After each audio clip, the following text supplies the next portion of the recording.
There is the continuing crisis in the Ukraine, which is threatening, obviously, global peace and security.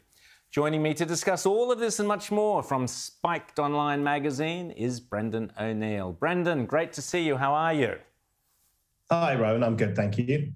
Well, listen, Brendan, we've just learnt earlier in the show that Australia could have been French by a couple of days. Imagine that, a French Australia. Today is, of course, Australia Day, which I know you know because I know you celebrate it, and you spent most of the day at the pub, I trust, celebrating Australia Day. Anyway, let's get stuck into the crisis in the Ukraine. What do you make of Britain's response so far?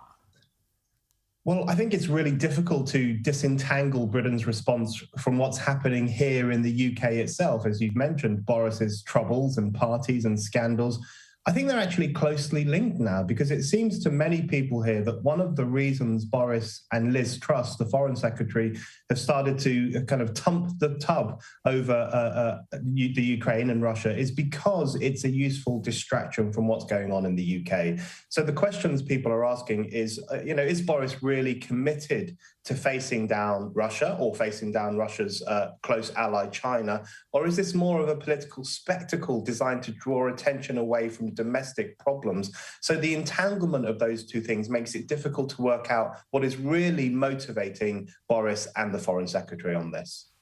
Well, what might be motivating them is Russia has an estimated 100,000 troops on the Ukraine border, and Joe Biden is readying 8,500 troops in response.